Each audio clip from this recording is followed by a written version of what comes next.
chère Anna, je suis très heureuse de vous retrouver ce vendredi pour votre journal d'information de la matinée. Très belle année 2021 à toutes et à tous. Les chiffres du coronavirus pour commencer ce journal. Pas de nouveaux décès ce jour de la Covid, mais 45 nouveaux cas en 24 heures. Le nombre d'hospitalisations monte à 33, dont 16 en réanimation. Et parce que le virus circule toujours, le très attendu Salon du tourisme se tiendra encore une fois en ligne. Cet événement qui dure 3 jours se tiendra sur 10, comme celui organisé au mois de septembre. Nouveau coup dur pour les professionnels du secteur et celui de l'événementiel, notamment. Face à la crise engendrée par la Covid-19, il est à l'agonie après avoir essuyé des annulations en série l'an dernier. Aude Pasquier, la directrice de l'agence Debit Haiti, était l'invitée café de la matinale radio.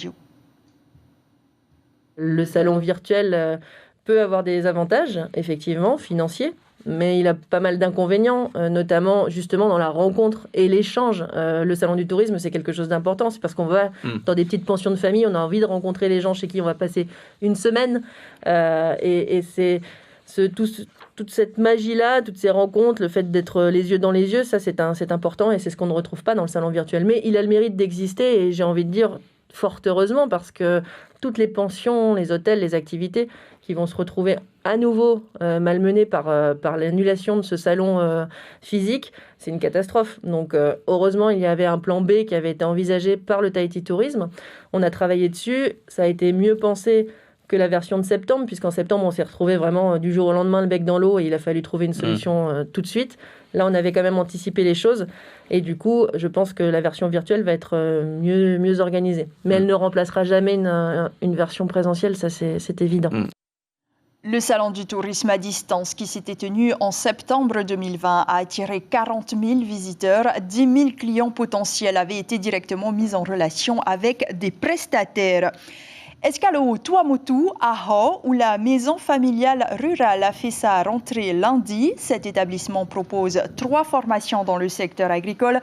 Il accueille 25 élèves dans 18 de Tahiti, des adolescents pour qui l'agriculture est un métier d'avenir. L'île étant exempte de Covid, leurs parents sont plutôt rassurés pour cette rentrée scolaire. Pierre Lecor, le directeur du MFR, répond à Mathieu Allou. Ils sont plutôt rassurés parce qu'ils se disent que dans les îles, ils sont plutôt on est plutôt préservés de la Covid-19. Pour les mesures barrières, on va justement faire une quatorzaine obligatoire. On a des jeunes qui viennent de Tahiti. Et puis on va toujours appliquer les gestes barrières, le lavage des mains systématique et puis le port du masque dans l'enceinte de l'établissement. Et si les grands concerts ne pourront pas avoir lieu avant un long moment, les artistes tentent de trouver des alternatives. Kourou a souhaité réunir les Polynésiens du monde entier autour d'un vrai grand concert de 3 heures. Il sera à suivre en direct sur la page Facebook de Polynésie la première. Aujourd'hui, ils accordent leur voix. On écoute cet extrait avant la réaction de son chef de groupe, Keanu Bouzi. Aujourd'hui, on propose un concert live Facebook. Polynésie la première. C'est pour annoncer quelque part notre retour. On est toujours là, ne vous inquiétez pas. On a préparé pendant ces 6 mois d'absence. Et voilà, c'est un cadeau qu'on voulait faire pour vous. Donc de vous connecter demain à partir de 10h sur la page Facebook de Polynésie la première. Le live est gratuit et disponible dans le monde entier. Pour clore cette édition, nous partons à Huahine à la rencontre d'un pêcheur de crabes. Matar I, jeune père de famille, en a fait son métier. Sur cette île des Raromat-Ei, inutile d'aller très loin pour trouver le crustacé, d'autant que Matar I est un fin connaisseur des lieux. Thomas Ter Iteporwar Ei sur des images de notre correspondant Jean-Marie Prudhomme.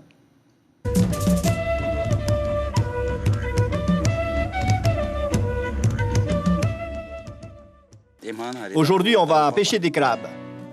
Matar I est un jeune père de famille. Il vit avec sa femme et ses 2 enfants sur un motu. Forcément, le lagon est son garde-manger. Sa spécialité, c'est la pêche au crabe. Ce crabe a fait son trou ici. J'ai d'abord vérifié ou jugé son état et sa profondeur. Finalement, c'était assez facile de l'attraper. Une fois en main, la bête subit une première opération de sectionnement. Je suis en train de nettoyer le terrier des crabes pour ensuite l'approfondir. Ça les attire jour et nuit. Son terrain de chasse, c'est ce haut lieu de la culture, un ensemble de 25 marins posés sur le littoral, témoignage d'une époque où on ne badinait pas avec les règles environnementales.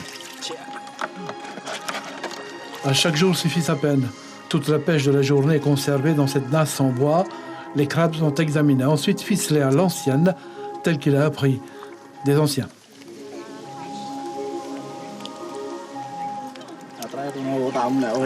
Pour le ligoter, tu procèdes de cette façon-là. Il me reste juste un dernier tour de ficelle et c'est bon.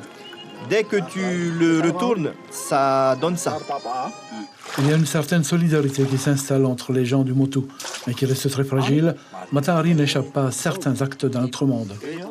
Les mal intentionnés n'hésitent pas à venir nous voler. Ils sont très rapides. Ils profitent de notre absence pour emporter tout le produit. Cela a été récemment le cas d'un de mes amis voisins. Il est venu me voir d'ailleurs pour enquêter.